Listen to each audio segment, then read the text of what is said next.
Everybody, my name is Bennett Tchaikovsky, and welcome to my overview of financial accounting. So just a few things. This is Financial Accounting Lower Division. My disclaimer and copyright notice, the information and opinions in this presentation are those of myself and not my employers or affiliated organizations, including but not limited to Irvine Valley College and the South Orange County Community College District. The presentation is for educational purposes only and does not constitute any legal or accounting advice whatsoever.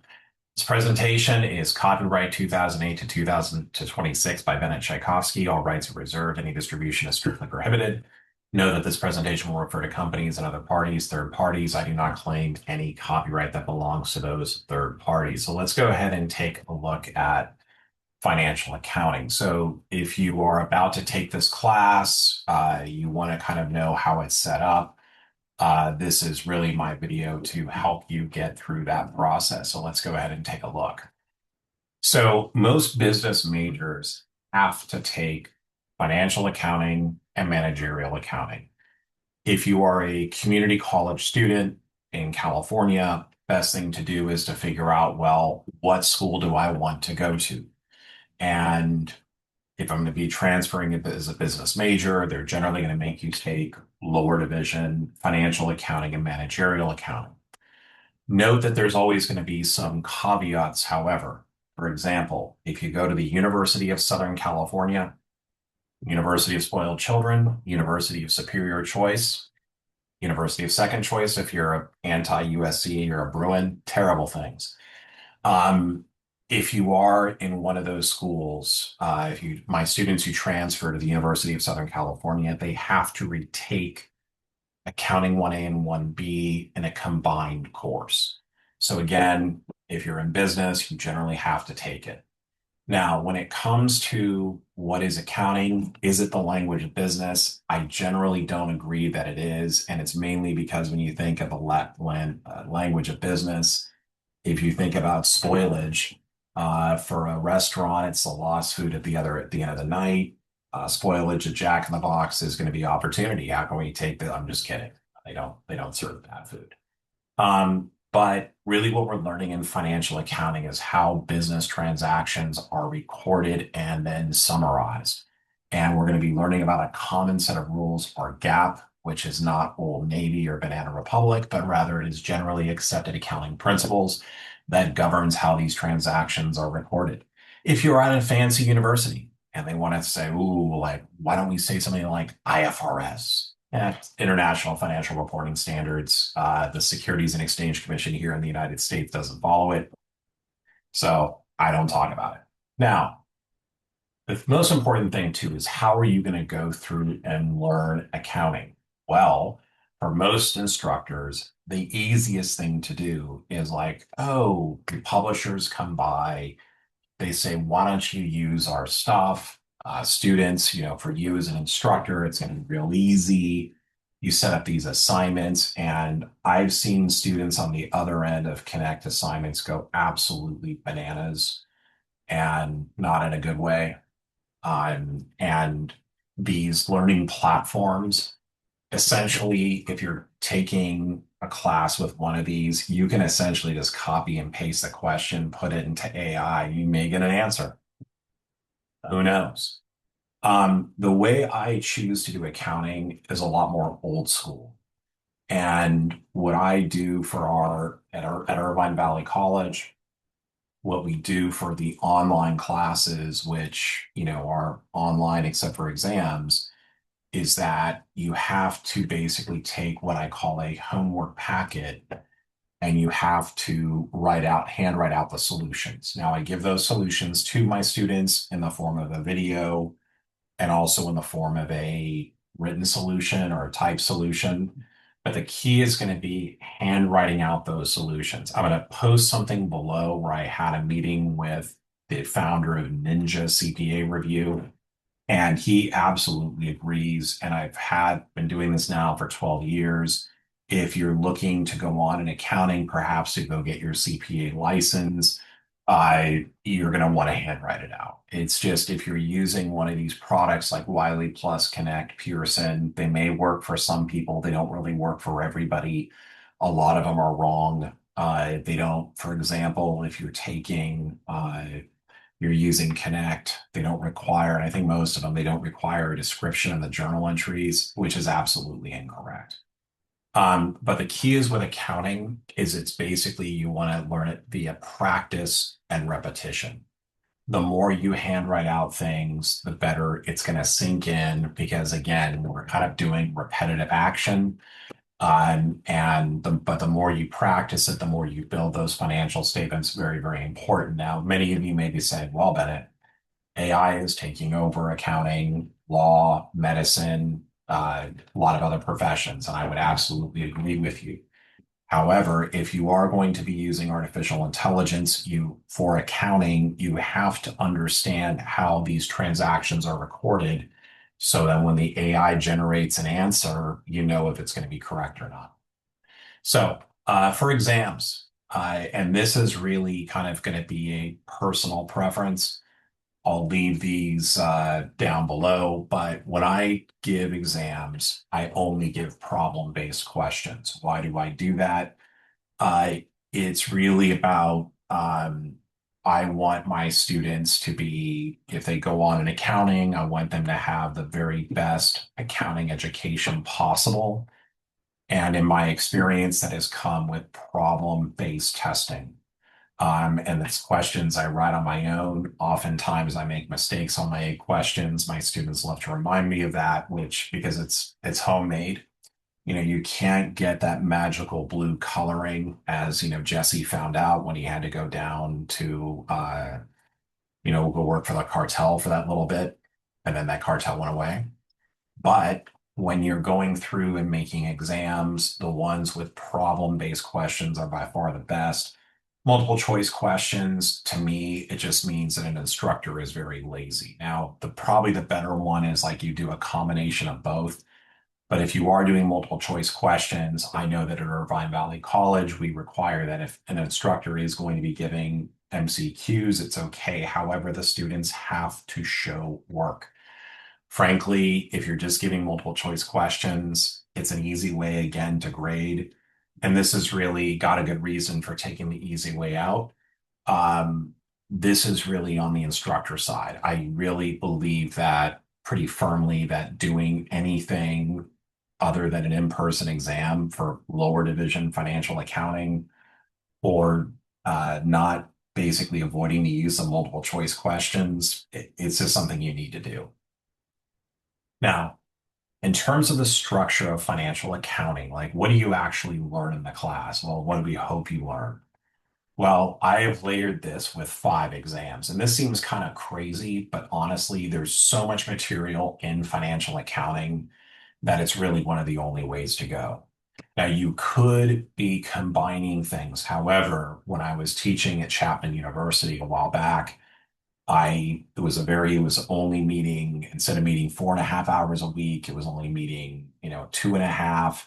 And so when I was teaching it, I ended up like combining exam 1 and 2, and my students kind of said, wait a second, like you're switching to adjusting entries. And so the way that I kind of go through and the way I teach it is the first exam, you're just doing everything, just how do we record assets, liabilities, equities, revenues, and expenses. There are no adjusting entries on the first exam. However, I have students prepare an income statement, a statement of retained earnings, and a balance sheet. Now, when you look at this, is this really realistic? The answer is no. But you have to get used to recording transactions in order to be successful in accounting.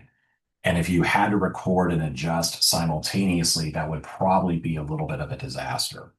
So exam 2, this is building off of exam 1. We're adding in what we call adjusting entries, meaning that if all the transactions have been recorded, then, how do we go through and then adjust the different accounts? Also having students prepare a classified balance sheet. So again, exam 2 builds off on exam 1. So by the end of those first 2 exams, most of my students are pretty cooked. And wow, I'm using words that you'll never want to use again, so they'll try to come up with new things. So you come over here to exam 2, um, And, but by that time, most students are just going, dude, I'm done with this. And that's when we go into, okay, we're done with the basic financial statement construction. Now let's go through and look at how do we record the sale of inventory? How do we do inventory costing? How do we do a bank rec? How do we do accounts receivable? And then going into exam 4, we've got property, plant, and equipment. How do we do depreciation other than straight line, other non-current assets, current liabilities, non-current liabilities or bonds? And there's some things in, these exams here which are actually really important for the subsequent course of managerial accounting. But then lastly, your final exam is usually going to be a statement of cash flows because that tends to be the best way to kind of encapsulate everything. It's basically you're going from front to end. It's by far the best way to go.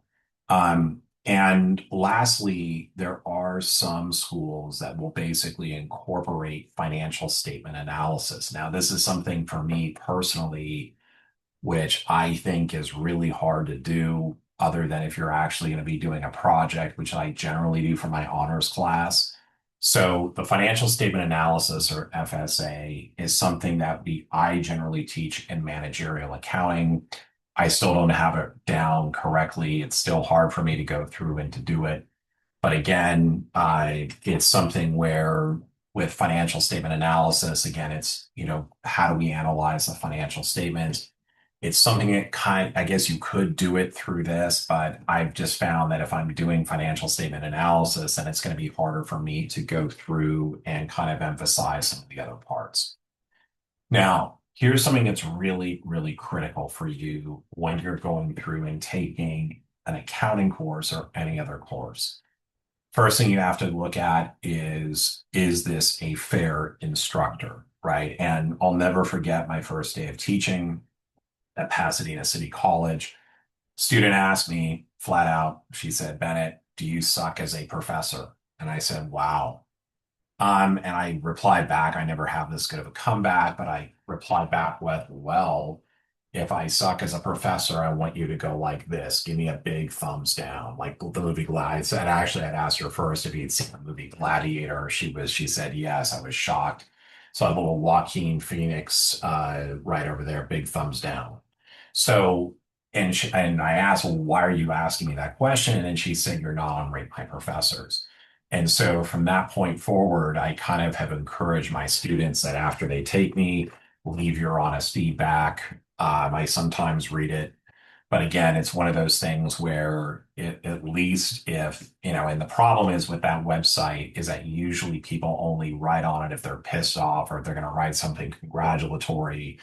But again, you want to kind of look up who you're exactly taking before you take the class. Now, also, am I learning from a certified public accountant? Now, this is not necessarily doesn't mean that someone's going to be a worse teacher or a better teacher, but when you take the class with a CPA, you've had to have some work experience. And we're going to know as CPAs what's important and what is not. You can see my CPA license on the California Board of Accountancy website. It's all out there. If your instructor is a CPA and maybe on their LinkedIn profile, maybe on the Board of Accountancy website, and I'm not trying to shame those instructors that are not CPAs, but it's one of those things where if they are a CPA, means that they had to take that exam, which is awful. And they're hopefully going to basically, it's going to make them a better accountant. If I'm taking a class from some PhD student or they're not yet a CPA, watch out. They're just going to be reading from the slides, as you've all kind of have seen. I'm trying not to do that right now, but they're going to be reading a lot from slides. And it's like, really? Is this something I really want to be doing? Yeah, it's awful. The other thing I would really recommend you do is talk with former students. Financial accounting can be one of the harder classes that you have to get through. You want to talk with former students. Is the instructor fair? What's the course load like? Am I going to have to do, kind of go through those things? Are they problem-based questions, multiple choice questions? Is it just using one of these generic things to just kind of learn accounting? And I would also tell you this. Are you trying to get through the class or are you trying to learn? And my wife always gives me crap about this because she's all Bennett. You could talk to a 5-year-old into trying to go and become a CPA, and it's like, okay. But in reality, though, it's like if you're like a marketing major and this is not for you, like if you're just trying to get through it, I'm probably not going to be the instructor for you because most of my student, like the way I'm teaching it is going to be, I don't want to call it advanced, but you got to put time into it. There are other classes you can take where you're just doing things like multiple choice and it might just be a lot more fruity or just like a lot easier. That would probably be the class for you. Now, you have to understand something from my perspective is that I recommend students to employers. If a student has taken my class, if they've taken the in-person test, they've done well on the exam, they performed well in the class, they turn in their work on time, I'm going to recommend students to employers. If I give easy exams, I really cannot do that. So in financial accounting, that's for me, it's kind of almost like a gatekeeper of like saying that, okay, I've tested this student under some pretty harsh exam conditions. So for me, it's like that's how I'm going to go through and recommend someone to, for a job. And that's again, that's why I have like harder exams because I can also write student recommendations where I talk about how I give problem-based testing. So again, if you're looking for something that's like a lot more simplistic, I'm probably not going to be the person that you'd want to take. It just, for me, I'm not going to be your instructor, and that's okay, right? We have so many different accounting students. But again, you need to find the situation in terms of the class, which is going to be best for you. If you are going to become a CPA, you absolutely want to spend the time in these classes. And it's basically because the more time you spend now, it's going to essentially, you won't have to spend as much time when you get to intermediate accounting. Now, one of the things is too, is that financial accounting, if you are going to go on and become a CPA, and that's what you want to do, it becomes when you look at this is lower division. The upper division takes what you learned in lower division and expands it by a year. So what you have to remember is if you took it easy, if you did the day tripper, right? You take fine, and got a good reason for taking the easy way out. If in fact I did the day tripper on not on just the instructor side, but on taking the class, when you get to intermediate accounting, you're not going to like what happens. And the first exam I usually give in intermediate accounting is I'll take an unadjusted trial balance, give it to the students, and I'll say, hey, I want you to do these adjusting entries. I want you to prepare a complete set of financial statements and have fun doing it. And I end up losing probably about 25% of the students after the first exam. It's just something that just happens. So again, if you're going to continue in accounting, you really want to kind of keep that in mind to basically take an instructor you can really kind of go through and learn from. Now, when an instructor is going through and doing this, and this is something to me that is just fascinating. I've taken the test banks from some of these publishers and I put it into Google and you can find the questions. They're all out there. And this is what's really important is that are the instructors writing their own questions? Now, it's actually a lot easier to do now because I can take an AI app or it's like, going through and saying, okay, I can use an AI app and then kind of say, all right, write me a question that looks like this, right? That's all you have to do. So if you're using a test bank, to me, that's just an absolute waste of time because those answers are all out there. Now, here's a really interesting one is that as an instructor, when I teach at Irvine Valley College, you're going to get the grades you earn, right? You're not competing against other students. When I've taught at both Chapman University and also at Cal State Fullerton, this was some time ago. I taught at Chapman between 2018 and 2019 on a part-time basis. I taught at Cal State Fullerton for 2 semesters. Those instructors or the deans of the department said, hey, you've got to come in with it. You have to curve it, meaning that it's got to be, you can't have a 3.0 average or a B average. It's got to be high is maybe 2.6, but they're preferring like lower amounts. And the challenge with that is I know someone very dear to my heart who took an accounting class. And on his first exam, he got a 95 out of 100. And I'm like, I had tutored him and I go, my God, I've done my job. It turns out, oh no, that's a B because the average was so high, like the instructor had to go through and curve the test down.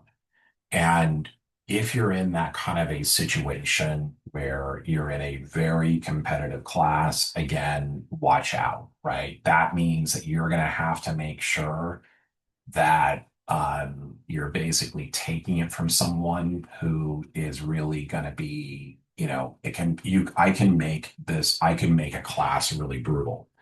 How would I make an accounting exam really brutal? Well, I've done it before because when I was at Fullerton teaching intermediate, what I do is I'll write an exam that would take 3 hours to basically complete. Then I'll tell my students what's going to be on the test because I kind of believe in that just because like the CPA exam, you kind of know what topics are going to be covered. So I'm pretty specific about what I test on. And then what happens is, well, they come into the classroom and it's like, well, instead of having 3 hours, you've got an hour and 15 minutes. And that's how you basically create the curve. Because if you didn't go through and study profusely, you're done. And that's what I do not. So like in my classes at Irvine Valley, the way I teach right now, I would not want to be in that situation because of rate my professors. I'm very fortunate that I have really good students in my classes. And it's like the last thing I would want to go through and do is to do another force curve situation. It would not be, it's not pleasant to do because I think that you should get the grade you earn. And, if you've earned it, you've earned it, right? And if you put in the work and the time for it, that's awesome. But again, and usually, like, depending upon the class, it's, more than likely going to be falling in line with, at least for my classes, it's about, if you put in the time in the class, you'll get the grade you want to earn. Now, one other thing in terms of grading is that if you are like a lifelong learner or you're like an adult learner coming back, and you don't want that kind of stress, I would take the class pass, no pass. But let me be very, very clear. At most universities, they will not accept pass, no pass. Some employers want to see you've taken the class for basically for a letter grade. So this is something that's really kind of important to kind of understand as you're going through and looking at taking these accounting courses. And then lastly, I want to thank you for watching. Please remember to like and subscribe. If you have questions about anything that I brought up on this topic, please feel free to send me in a message, leave a comment below, and I will see you on the next video. Have a great day.